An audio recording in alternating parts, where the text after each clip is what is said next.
Hey guys, welcome to For the Fish. In this video, I'm walking you through how I planned out my planted tank and the full list of gear I picked up to get it started. I'll break down what I chose, why I chose it, what I learned while researching each part, from the tank, stand, lighting, substrate, and filtration. If you're just getting set up in your first ecosystem tank or you just want to see how I approach mine as a beginner, this video is for you, so let's dive in. Alright, what I'm going to do in this video is basically just run through the Excel sheet that I created. I will be posting this in the links below, so you can use it as kind of a template to plan out your own aquarium and stay within a budget. I'll also just kind of talk through some research I did and some things that I learned. I am recording this video about 3 weeks into my planted tank setup, so I do have the tank planted and filled. I've even got some livestock in there, so I'll go through a couple things that I wish I had maybe put more time into or done a little bit differently now that I've got it kind of set.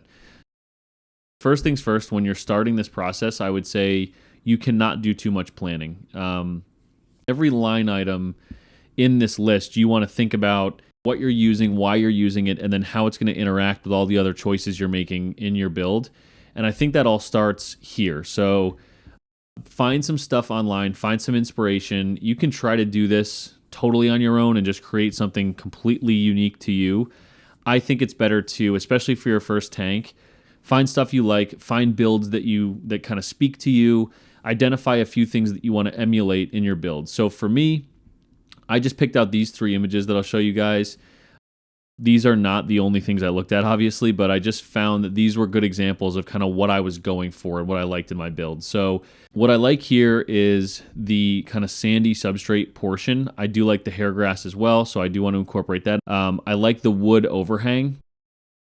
I really gravitate towards that look and giving fish some kind of structure to swim beneath, and then just kind of the jungly vibe overall. So this is a good example of kind of what I was going for with my build.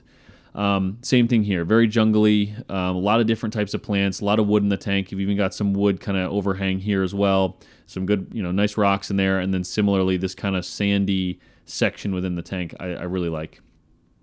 And, I probably don't need to keep doing this, but I like the ferns. I like the wood. This is a little less planted than I was going for, but again, I looked at these different examples and just kind of found my style, or at least the style I wanted to go for in my first aquarium. That's the first step, is find what you like, find something to emulate, and that's going to help you decide if you want to use a lot of wood and a lot of plants. Maybe you need a bigger tank. Maybe you need to select certain kinds of fish. Maybe cichlids wouldn't be good for a tank that you decide you want to do dirted and have a lot of plants in if they're going to tear up those plants. Each of these decisions you make is going to impact what you're allowed to stock and how you're supposed to build it, the kind of filtration you need. So really spend a lot of time thinking about specifically what are you going for. The other tip that I'll give you is map out the actual size of your aquarium once you decide on what that is. And you might find that some of the wood that you want in the store is going to be either way too big or way too small for the tank that you're planning. If you can, I actually just mapped out using a tape measure the actual footprint of my tank, and then I went and bought some hardscape and kind of messed around with how was it going to fit in there and what was going to look good for what I was going for. Okay, so first things first, you obviously have to buy the tank. I went with an Aquarium 29 gallon. I did not go with ultra low iron glass. I did not go with a rimless, super expensive tank. It was just a cost thing. The Aquarium was much cheaper. And B, I felt like this was probably going to be a little bit dirtier of a tank. I was going for a very low-tech, dirted substrate, heavily planted build. Look, there's going to be algae in the tank. It's not going to be perfect. I'm not going for like a beautiful aquascape on the first one, so I felt I didn't really need to go super high-end with the tank. As far as selecting a size, I think 29 gallons is kind of actually a good starter size. You may be tempted to go for a 5 or a 10 or even a 20. What I learned online is that the 29 gallon is probably going to be more forgiving. If something's going to go wrong in your 10-gallon tank, it's going to go wrong pretty quickly. Those water parameters can run away from you fast. The 29 gallon is going to be more forgiving in that way. It also just gives you more flexibility. It's big enough where you can really, pick a lot of different fish and plants, and they're going to be comfortable in that ecosystem because you've given them a little bit more size. I just bought that at the store. Another thing, actually, getting it home from the store, I actually drive a smaller car, so I didn't actually think this through. I didn't have a flat place to lay it in my car, and so it was a little bit of a challenge. I had to rest it on my back seat, and I was listening to the tank kind of creak and crack on the whole way home for about a half-hour drive. So think that through as well. If you can, get a friend or somebody else, or if you're getting it delivered, that's fine, but find a way to make sure you can actually get your tank home without putting a lot of stress on the silicone. Aquarium stand. So really not too much here. I just bought one that I thought looked good. I went bigger than I needed, so I got a 40-gallon stand where I'm using a 29-gallon, obviously. I like the extra space down here for another tank at some point, and it just fit the room that I'm in. Try to keep the tank out of direct sunlight from a window. That's going to be additional light hitting the tank that's going to contribute potentially to algae and all this other stuff. So that's one thing. Obviously, make sure your stand fits. Make sure you got a place that it's not going to be getting too much direct sunlight, and then think about the electricity situation. So you're going to be plugging in probably a filter, probably a heater, probably a light. There's going to be a lot of different things that you're going to need here, and make sure that you have easy access to an outlet. So these are all the little things that you want to kind of think through before you get excited and go out and just start building something. Aside from that, you just want to make sure that you're in a relatively flat location, and actually a little bit of a tip is okay, especially like my floor tips forward a little bit. What you don't want is uneven stress on the tank, so you don't want one corner to be high and then the diagonal corner from that to be high and then the other two corners to be low. So now you have this kind of twisting stress on the tank. That's going to be really damaging to the silicone over time. So you do want to probably get the level out, and once you set your stand up, just make sure that it's relatively level. And then you can also get an aquarium mat that can compensate for that a little bit as well. You don't have to go crazy. I probably spent more money than I needed to on the stand, but I figure I'm going to have this for a while, and now I've got myself space to do actually 2 tanks in there instead of 1. Lighting. I got this light off of an MD Fish Tanks video. This was just in his link tree at the bottom. Make sure that the size is going to fit your tank, obviously. The important things for me were that it was dimmable and that it had a timer on it. I work a lot. I don't have time, and I'm forgetful, so I could see myself forgetting to turn the light on before running out for work in the morning. So if you just get it on a timer, you can have a lot of control over the length of the photo period, the actual brightness of the light itself, and then you can really adjust that anywhere you need, more or less, depending on the kind of plants you're using and what you find once you get it set up. A lot of people go overboard with the light, and they'll go buy the top of the line, $300 light because they want to grow red plants, but they're not doing CO2 injection and they're not using a lot of fertilizer, and so you're giving your plants way more light than they can actually even use. You're just throwing more light at a problem that they have plenty of light. It may be some other thing that you're not going to be adding to the tank, and that ends up becoming a lot of extra light and therefore extra algae in the tank. So what I learned online was that these lights will grow most plants. This light, you can look into if you really want to get into it, you can do some research on par values and how much the par value or strength dissipates in a certain amount of distance or a certain amount of water. I did that and just figured I had enough par value at the bottom of my tank to grow dwarf hairgrass, which I wanted to. But beyond that, anything that's dimmable, I think it's going to be better to just watch how the plants respond and adjust from there, as opposed to doing some calculation or having ChatGPT tell you what par value the light's going to be throwing off and what you need in your tank. Don't go too crazy here. This is only a $50 light. You can always upgrade in the future, and I think the features that you want to really go for are, again, full spectrum, timer is helpful, and then dimmable is, I think, critical.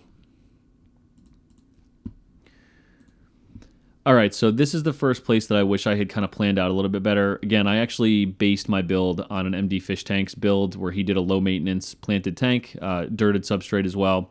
He just used a skimmer. He did not use a filter in this tank. So this was the first area that I probably should have spent more time. I ended up kind of changing my strategy. So initially I was just going to use this and just have a surface skimmer in the tank. The way that I designed my hardscape blocked a lot of flow in the tank, and so it was actually creating some dead spots where I was noticing a lot of waste building up from the shrimp and some of the stuff I have in the tank. So for that reason, I actually ended up going with something a little bit different. Similar to the light, you can always adjust this as you go. I ended up using this in addition to something else that I'll show you in a second. So this is going to be probably something I use down the line. I think my strategy now will be to use the internal filter that I'll show you next, and then once I have a really robust amount of biofiltration happening in the tank, then I can switch over to this. So, like I said, I actually ended up going with an internal filter. I like the internal filter because it provides plenty of flow in the tank. You can adjust where that flow is actually happening, and you can really customize what's inside this. So, I put a lot of tannin-rich wood in my tank, and so I knew that I was probably going to have to run Purigen or some activated carbon at some point to pull that out. And then you can customize between really, really fine filter floss, basically, or up to this kind of more porous sponge that's in here. So I just like the idea of being able to customize that filtration and even layer it, so you can have, really fine floss, then Purigen, then more coarse foam. So for now, this is what I'm using. It also provides some aeration to the tank. It's a little bit stronger flow than I probably need, so consider that as well. But I like the flexibility of the internal filter, so that's what I'm going for now. Again, my idea will be probably to switch away from this once I have the tank really fully cycled and able to just use the, hopefully, surface skimmer. When it comes to the heater, I went with the Eheim. I went with the 75 watt. I'm not an expert, but from what I understand, it's actually more beneficial to use a smaller heater than a larger one. The smaller heater will take longer to complete one cycle. So when it realizes the tank is below your set temperature, it may take half an hour, 45 minutes for a smaller heater to heat to that appropriate temperature. Where if you go bigger, the heater will get there more quickly. The tank reaches that level and then starts cooling down again. And so where this may take 45 minutes, a 75 watt may take 45 minutes to heat that tank up. The 300 watt may do it in 5 minutes.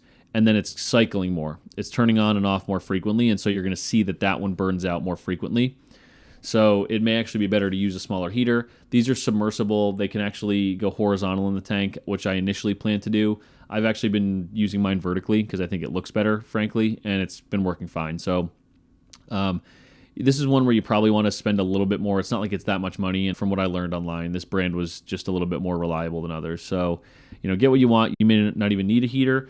In the summer, I don't think I will need it, but in the winter, in my house, I definitely will. Something that you want to think about.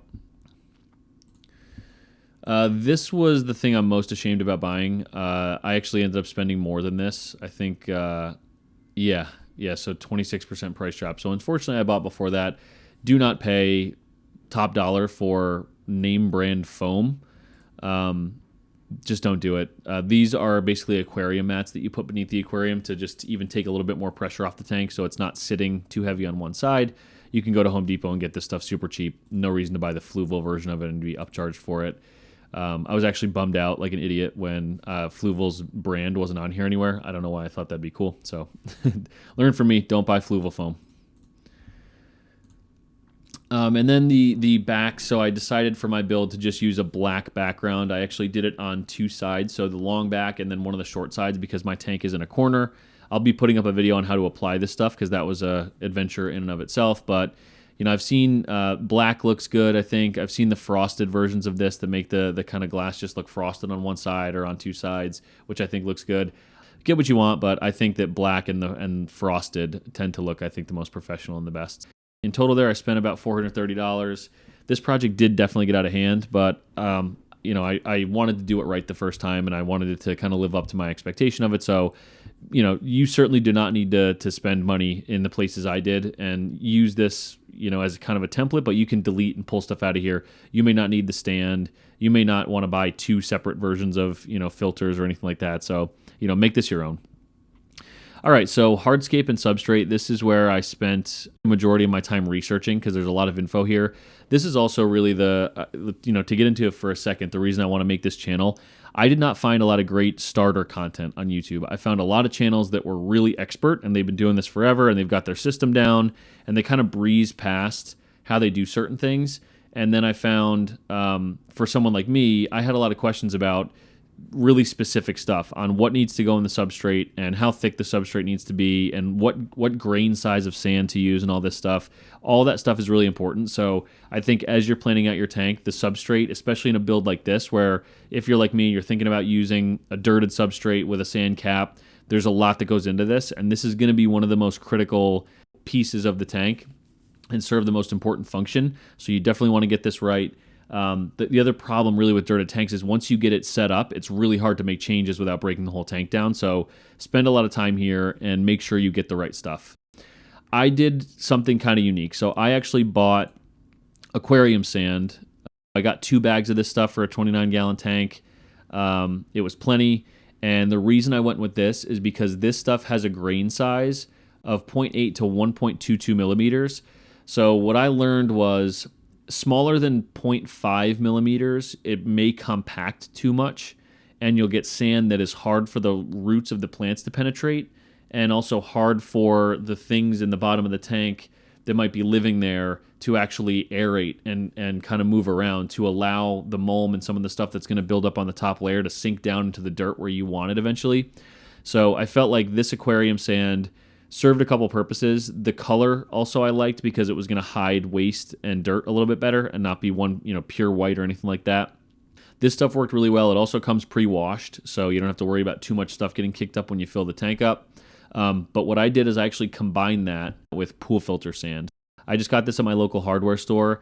This stuff is much more fine. I think this stuff ranges in grain size from like 0.5 to 0.8. So I use this more for accents and for kind of a very fine layer on top. Like I showed you guys, I wanted to build a section of the tank that stayed sandy. I do plan on putting cories in the tank, and I know they like to sift through sand for kind of a beachy look and to be an accent and also to fill in gaps where I planted plants and there was a little bit of a divot or something. I use this stuff to fill it in. This stuff's also pretty cheap. If you don't need to do this, but I just found like it was giving me kind of the best of both worlds. I could have the larger grain size and then kind of a finer like finishing sand, if you want to think about it that way, for some of those other purposes within the tank. The other thing, so this gets into the actual nutrient layer that I used. You want the sand cap to be 2 times your nutrient layer. The fluval stratum was going to be really good for the early stages of the tank. It's got everything that the plants need basically already within it and ready to use, but then it kind of depletes over time and then becomes kind of this like muddy mess over a time.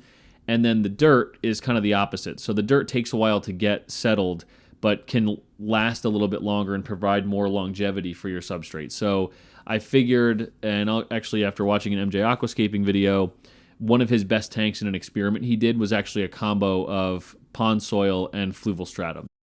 It's important to use pond soil. This pond plant media is actually taken from riverbeds and lake beds, from what I understand. It's basically potting soil, but it just has some of the more heavy organics floated off of it. So it's like potting soil that doesn't have fertilizers or lots of organics in it. You don't want too much of that stuff, especially fertilizers, because there's going to be a lot of nutrients in the water when it starts.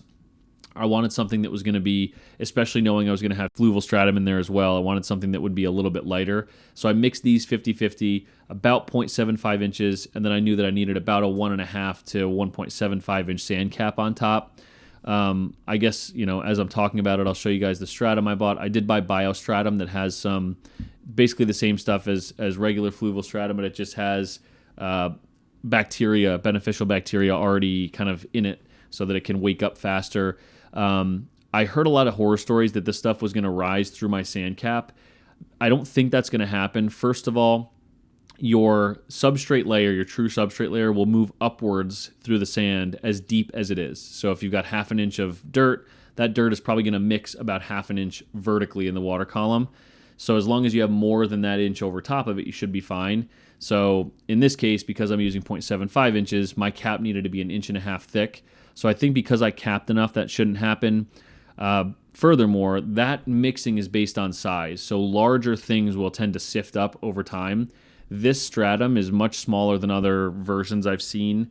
I've seen some that are as large as almost like a pea sized, where this stuff was really small, almost like a BB almost. So because this stuff is smaller, I think it's going to have a hard time sifting up through the layers of sand. So I don't think I'm going to have that problem. My tank's only been up for a couple weeks, but I did plant it. I did put hardscape in it. I've moved some stuff around even, and I haven't seen any pop up. So fingers crossed, but yeah, that's just the research I did. I could be totally wrong. There's probably going to be people in the comments saying this was a really bad idea, but I did a 50-50 mix of dirt and fluval stratum. I will be putting up videos, so after this one, I do plan to post basically a series that shows me building the tank. I'll go into more detail on the substrate and all that stuff, but in a nutshell, that's the research I did, and that's what I went with. I won't spend too much time here just because you guys will see this eventually, but I ended up buying 2 decent-sized pieces of driftwood from my local fish store. I bought some aquarium gravel substrate that was just regular stone to be kind of the accent stones that I was going to place around the larger rocks in my tank. And then the actual larger pieces of stone I just found outside. The few things I'll say here is you want to make sure you understand how much tannin is in the driftwood you're using. A lot of driftwoods will leach tannins into the water. They're acids that will potentially mess with your pH a little bit and usually make the tank look like this kind of tea color, like darker color. You can get it out of the water and you can do water changes, so it's not that big of a deal. Wood does tend to release its tannins and then slow down over time. I was actually surprised. I was expecting a ton of tannins in my tank and really have not had too much. But that's one thing to keep in mind. And then with the rocks can actually mess with your pH and your total dissolved solids. If you get rocks with, I think it's calcium carbonate in them, they will basically fizz and dissolve into the water column, which can really mess. It can kill shrimp and snails and be harmful to fish. What you want to do is basically if you find a cool rock outside, that's what I did. I was just on a hike. I found a couple cool rocks. I'll show those in a later video. I put them in reverse osmosis water for a few days and let them sit, and then just tested the water to make sure they weren't seriously leaching lots of minerals into the water, which they were not. So I was good in that case, but you do want to be careful what you put in your tank. And then another video I'll be posting, I also did the fatherfish kind of resurrection jar to get things started. I went to a really clear running stream in the spring in my area, found some leaves with some really good biofilm on them. I didn't put them right in the tank. I did let them sit for about 5 or 6 weeks, just so I can monitor. There was a couple of mosquito larvae in there, but other than that, there was no planaria. There was, no hydra. There wasn't anything really scary, but there was a lot of really good biofilm, which was one of, I think, the best things I did for the tank. It seriously kickstarted the biofilm and I think kind of microbe culture in my tank. I did add stability as well, which we'll talk about, but I really cannot recommend this enough. Again, I haven't been keeping fish for too long, and I've actually only got a few fish in the tank right now, but a lot of the problems people describe and the long time that people said that the tank would take to cycle, I did not experience, and I credit that mostly with introducing this wild culture of microbes that I think seriously kickstarted that cycle. I actually just put the leaves right on my wooden hardscape, and in a couple days, one of my pieces of wood was like covered in this really nice biofilm that the shrimp and autos that I put in to start really loved. So, I think this is a good idea. You do want to be careful. You can introduce parasites and all kinds of stuff in here, but if you do it safely, which I'll go into in a later video, I think this is a great idea, and it's free. For my fish, I won't spend too much time here. We'll go through this in a later video, but ultimately, this is my initial stocking. I want to have 3 autos. I did put those in the tank actually already. So they're in there. They're doing well. My main fish will be CPDs. I'll be using Celestial Pearl Danios. I'll be putting hopefully around 10 of these in here when I'm finally fully stocked. Probably around 6 pygmy cories. And then I'm hoping maybe like 8 or 10 of these chili resboras as well. I do, as you can see on here, I'm like playing with the idea of adding a red whiptail catfish. I don't think I have enough space. So I'm going to see how these guys work first. And then if I've got space, the tank's doing well, and I think I can add it. This will be kind of my weird oddball centerpiece fish, if you want to think of it that way. Don't want to spend too much time here as well. I'll have plenty of time in later videos. But I do plan to add narite snails, cherry shrimp, Amano shrimp. I've actually got the cherries and Amanos already in there. I've been getting these from my local fish store. Scuds, I don't think I'm going to be adding them, but I'm just saying they may come in from a seed jar. I'm not totally opposed to it. I would rather have seed shrimp as opposed to scuds to kind of fill that role in the tank. I do see them as being important, but ultimately we're going to see what happens if I add another seed jar at some point. Closer to I did the first one really early in the spring, so I think there wasn't a lot of stuff active yet. So if I do another one, I may get some of this stuff in there for free. And then bacteria, again, I used the resurrection jar, and then I did use Cecum Stability for the first week. I found that my ammonia, nitrite, and nitrate dropped really, really quickly, so I didn't actually need to keep going, but that's a good idea just to, especially I will make future videos about this. I made a mistake and got some things earlier than I should. I should have waited on the cherry shrimp, Amano shrimp, and autos across the board. Got a little excited and thought I was further along than I was. Everything's fine. Nobody's died in the tank, and I've been able to I think take very good care of them, but I should have probably let the tank cycle for longer than I did. Again, we'll get into that in a later video. Planting the tank. So I basically wanted a good mix of some crypts and some kind of leafy, ferny looking plants like Christmas moss and Anubias and some other things alongside. I really like the look of the Maiaca fluviatilis, just to, I guess, show you guys what these look like. So I love plants that look like this. Pogostemon I like a lot as well. If I can pull it up here, Pogostemon I like a lot as well. So you guys can see kind of what my tall back section is going to look like. I like these kind of conifer looking plants. I did get some Ludwigia Super Red, some Foxtail also at the store. I got some crypts to put in there, just to, I guess, show you guys what these look like. So Crypt Ludia, these are the larger ones. These usually do kind of melt. I haven't actually seen that in my tank yet. Crypt Parva as well I got. These are pretty cool looking plants. I love the way they look, kind of against my hardscape, which I'll show in a later video. And then in addition to that, I got kind of Micro Sword, which looks basically like grass, and Foxtail. I did get Anubias Nana, which is the really kind of small version of the Anubias plant to go on my hardscape. I did get a couple of those to stick on there. These haven't come in yet, the Crypt Wentii and the Java Fern, and then basically some Christmas moss and then some carpeting plants. I did get Dwarf Hairgrass Mini. When it comes to carpeting plants, you want to make sure, really for all these plants, you want to understand how large they get and then, plant accordingly. I was surprised at how small some of these plants came from Glass Aqua. So that's another thing, is they look like you're going to get these 4 and 5 inch plants, and I got 2-inch plants that were very young.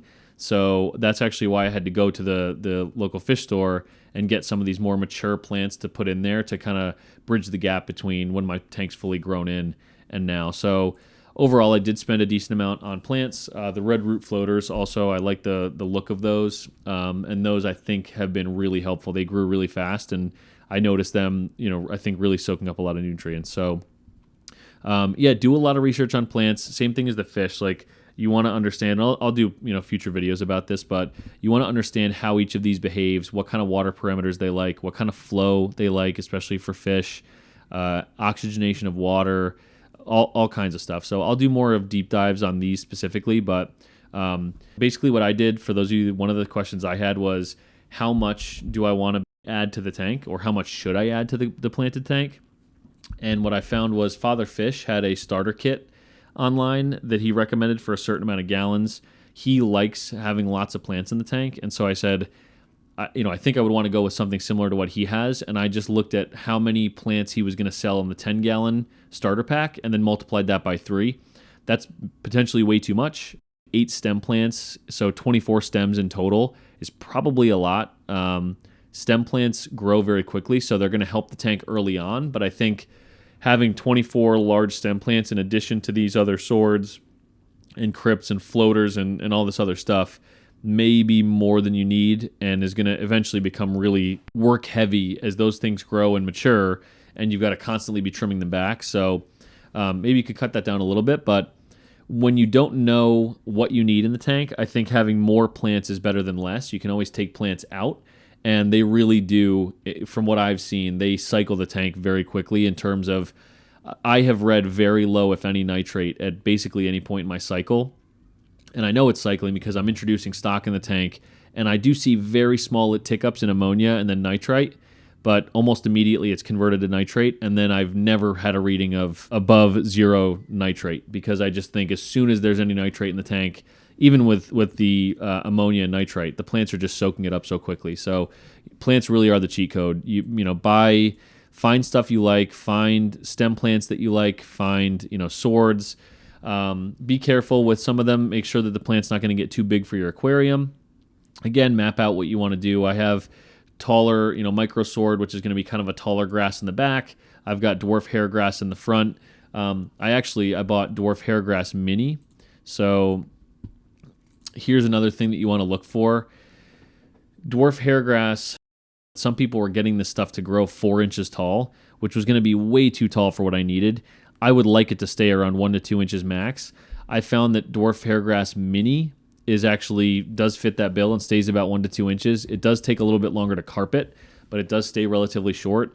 Unfortunately, I found that a lot of the times this stuff, from what I read online, gets sold incorrectly. So I hope that Glass Aqua has these labeled correctly. But that's another thing you want to consider is for your carpeting plants, based on what you're building in your tank, do you want to use a carpeting plant that may get 4 inches tall, especially if you're using lower light or no CO2? So that's one thing. The other thing that you want to look for that I didn't really learn about until I started diving deep into the plant research, depending on where you buy the plants from, you may get plants that are treated with pesticides, basically, which could be copper and could be some pretty gnarly chemicals. So if you're planning on putting them in a tank with shrimp, you could kill those shrimp and snails basically immediately. So I can vouch for Glass Aqua. I actually sent their team an email. Unfortunately, they aren't able to guarantee that they're not treated with this stuff. They do source from several different areas, but I did not have any problems. I actually was able to, I did dip the plants a little bit and wash them, but I haven't had any problems. Modern Aquarium as well. I wish I had bought more plants from them. Modern Aquarium, I was able to actually call them and confirm that they do not treat the plants with any pesticides. They use natural predator relationships, so they use krill and some other things to keep the plants free of pests. I did get hitchhikers. I definitely got detritus worms and some bladder snails. Even it looks like I do have like a baby ram's horn snail in there or two. Little cyclops and all kinds of different little critters on the glass. So I wanted that. That was something I was looking for. That's going to be the trade-off with a shop that doesn't use pesticides. You are going to probably get hitchhikers. If you're building a tank like mine, I think that you're probably of the same mind, which is I wanted all that stuff. I was hoping to get snails. I was actually kind of bummed after the first few days when I didn't see any hitchhiker snails in there. Give it time, because now I have a ton of them. So they definitely are going to be probably coming in with your plants. But, the whole idea of this is to build an ecosystem. So I wanted that kind of food web to be thriving by the time I added fish to the tank. So I can vouch for Modern Aquarium, no pesticides on the plants, and so far my experience with both Glass Aqua and Modern Aquarium have been good. My local fish store has been great. So, find whatever works for you and just go for it. That brings me down to the kit section. I'm trying to go quick because I don't want this to be an hour-long video, but here we are. So I got the API freshwater test kit. I think this is important because this stuff is things that people probably tend to leave out. But you should get them and just have them ready. And also, you can get a clearer idea of what your actual budget needs to be. This stuff has been really good. Father fish, and some people say you don't need to be doing this every day. I was doing basically like a fish in cycle and actually like a shrimp in cycle, which is I shouldn't have done that. It was probably unethical. Again, I did it very safely. I had a lot of safeguards in place that I'll talk about here, but I should have just cycled the tank and been a little bit more patient. But this helped me actually accomplish that, because you can test. I would test morning and night, because you can test and have a really specific measure of exactly what the tank is doing. So even if you're not going to be adding a lot of chemicals and pH up or pH down, which I don't agree with, or all this other stuff, it's really good to understand what your parameters are and allows you to respond more quickly when there is a problem.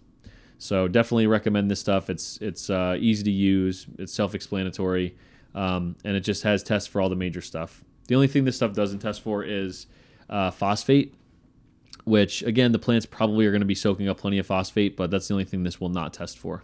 Prime. This is tap water conditioner and also will basically bind up ammonia in the tank when and if you have any. Prime, it's first of all hard to overdose this stuff, so you can feel good using it.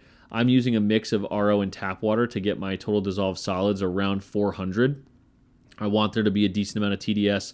My water out of my tap is extremely high. I'll show you how I actually tested that in a second. But make sure you understand what your tap water is actually like from a mineral and basically nutrient content standpoint. If you have higher content of certain things and you have high TDS in your tap water, it's going to be a really good idea to get this. I would get this either way, because I think the combination of this along with Seachem stability really allows you to do a fish in cycle pretty safely. When you see ammonia, you can dose this in the water, and this will actually, it doesn't reduce the ammonia, so it doesn't actually take ammonia out of the water.